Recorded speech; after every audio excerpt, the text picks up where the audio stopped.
Hi friends, విరాహి YouTube ఛానల్కి స్వాగతం. ఈరోజు ఈ వీడియోలో భద్రకాళి దేవస్థానాన్ని అయితే మీకు చూపించబోతున్నాను. ఈ దేవస్థానం వరంగల్ జిల్లా కేంద్రంలో ఉంది. భద్రకాళి అమ్మవారైతే ఇక్కడ కొలువుదీరై ఉన్నారు. భద్రకాళి దేవస్థానం అనేది చాలా ఫేమస్ అయినటువంటి టెంపుల్. ఇక్కడ పెట్టుకునేటువంటి బొట్టు అయితే అర్ధచంద్రాకారంలో ఉంటుంది. ఆ బొట్టు పెట్టుకొని వెళ్తే ఎవరైనా కూడా భద్రకాళికి వెళ్ళొచ్చారా అని చెప్పేసి అడిగేవారన్నమాట. ఇక్కడ మీరు వీడియోలో చూస్తున్నది అయితే ఇదంతా భద్రకాళి యొక్క చెరువు అన్నమాట.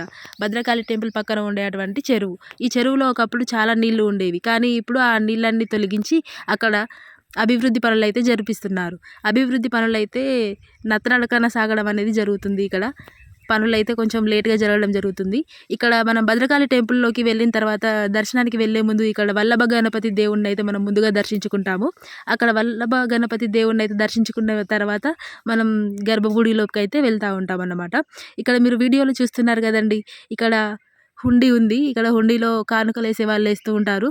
ఇక్కడ ముందు ఉన్నదైతే ధ్వజస్తంభము. ధ్వజస్తంభం నుండి అమ్మవారిని కూడా దర్శించుకోవచ్చు. ఇక్కడ మన వీడియోలో నుంచి చూసినా కూడా మనకు అమ్మవారి యొక్క దర్శనం కూడా జరుగుతుంది, చూస్తున్నారు కదా. ఇక్కడ చాలామంది భక్తులు వచ్చినప్పుడు అయితే ఈ లైన్లని ఫుల్ అయ్యి ఉంటాయన్నమాట. ఇప్పుడు మేము వెళ్ళినప్పుడు అయితే ఎవరు ఇక్కడ భక్తులైతే తక్కువ మంది రావడంతో మేమైతే డైరెక్ట్ గర్భగుడిలోకి వెళ్ళి దర్శనం అయితే చేసుకున్నాము. అమ్మవారిని దర్శనం చేసుకున్న తర్వాత అక్కడ అమ్మవారి ఊరేగింపుకు సంబంధించినటువంటి ఇక్కడ పల్లకీలు, అమ్మవారి వాహనాలు, అమ్మవారి యొక్క చిన్న చిన్న విగ్రహాలు లాంటివి కూడా ఇక్కడ మనము చూడవచ్చు అన్నమాట. అమ్మవారికి సమర్పించేటువంటి కానుకలలో చీరలు కానీ, చీర సారెలు ఇవన్నీ కూడా మనకు పక్కన గుళ్ళో ఉన్నటువంటి చిన్న ఒక రూమ్స్లలో అయితే మనము అక్కడ అమ్మవారికి పెట్టినటువంటి కానుకలను అయితే మనము డబ్బులు ఇచ్చి అయితే కొనుక్కోవచ్చండి. అమ్మవారి యొక్క గుడి ప్రాంగణంలో అయితే చాలామంది భక్తులు దర్శనం తర్వాత చాలామంది అక్కడ కూర్చొని అమ్మవారికి సంబంధించినటువంటి స్తోత్రాలను పఠించడం కానీ, కొన్ని నామాలు పారాయణం చేయడం కానీ అలాంటివి కూడా చేస్తూ ఉంటారు. ఇక్కడ చూస్తున్నారు కదా, ఇవన్నీ కూడా చిన్న చిన్న విగ్రహాలు అయితే అక్కడ ఉన్నాయి. ఇవన్నీ ఒకప్పుడు భక్తులతో కిటకిటలాడిపోయి ఉండేవన్నమాట. మేము వెళ్ళినప్పుడు అయితే కొంచెం చాలామంది భక్తులు రాకపోవడంతో మేమైతే ఫ్రీగా వెళ్ళి దర్శనం చేసుకున్నాము. దసరా, నవరాత్రి ఉత్సవ సందర్భాలలో అమ్మవారిని ఒక్కొక్క రోజున ఒక్కొక్క రూపంలో అయితే ఇక్కడ అలంకరించడం జరుగుతుంది. ఇక్కడ దేవత యొక్క విగ్రహం అయితే ఇక్కడ గాంభీరంగా కనిపిస్తూ ఉంటుందన్నమాట. చాలా పెద్దగా కనబడుతుంది విగ్రహం అయితే. అమ్మవారి మొహం అయితే చాలా అందంగా కనిపిస్తుంది.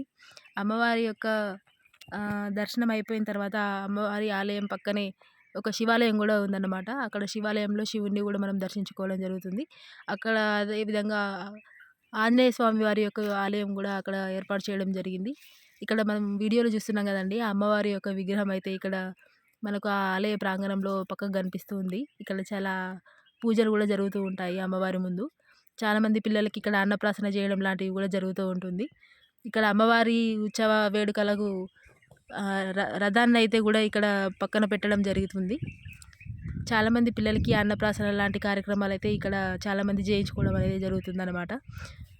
శివాలయాన్ని, ఆంజనేయ స్వామిని దర్శించుకున్న తర్వాత మనము బయటికి వెళ్ళే టైంలో కూడా అక్కడ ఒక సాయిబాబా టెంపుల్ అనేది కూడా మనము చూడవచ్చు. పురాణం ప్రకారంగా దక్షుడు యజ్ఞం చేసే సందర్భంలో సతీదేవి ఆత్మాహుతి చేసుకుంటుంది. సతీదేవిని కోల్పోవడంతో పరమశివుడు కోపగ్రస్తుడై ఆ యొక్క దక్షుడిని చంపమని వీరభద్రుడిని సృష్టిస్తాడు. ఆ వీరభద్రుడు కోపంతో దక్షుడిని చంపడానికి బయలుదేరుతాడు. వీరభద్రుడు దక్షుడిని చంపడానికి బయలుదేరినప్పుడు విష్ణుమూర్తి ఆ వీరభద్రుడిని అడ్డుకోవడం జరుగుతుంది. వీరభద్రుడిని అడ్డుకోవడంతో పరమశివుడు భద్రకాళి మాతను పంపించడం జరుగుతుంది. భద్రకాళి మాత ఆ విష్ణుదేవుడి దగ్గర నుండి వీరభద్రుడిని కాపాడి పంపిస్తుంది. అంతే కోపంతో వీరభద్రుడు ఇంకా కోపగ్రస్తుడై దక్షుడి దగ్గరికి వచ్చి దక్షుడిని చంపడం జరుగుతుంది. ఈ పురాణ కథ ప్రకారంగా ఇలా భద్రకాళి దేవి అనే అమ్మవారు వెలిసింది అని చెప్పేసి చెప్పుకుంటూ ఉంటారన్నమాట. ఇక్కడ భద్రకాళి దేవస్థానంలో అమ్మవారికి గండ దీపాలు కూడా పెట్టడం జరుగుతూ ఉంటుంది. అమ్మవారి దేవస్థానం అనేది కొండకి ఆనుకొనే పక్కనే ఉంటుందన్నమాట. అమ్మవారి దేవస్థానాన్ని అయితే ఇక్కడ చాలామంది దర్శించుకోవడం అయితే జరుగుతూ ఉంటుంది. ఇక్కడ చెరువు పక్కనే అమ్మవారి దేవస్థానం ఉండడం అనేది ఒక ప్రత్యేకమని కూడా చెప్పొచ్చు. భద్రకాళి యొక్క బండ్ అని కూడా అందరూ అంటూ ఉంటారు. భద్రకాళి చెరువు వల్ల చాలామంది ప్రజలకి చాలా లాభాలైతే జరగడం జరుగుతుంది.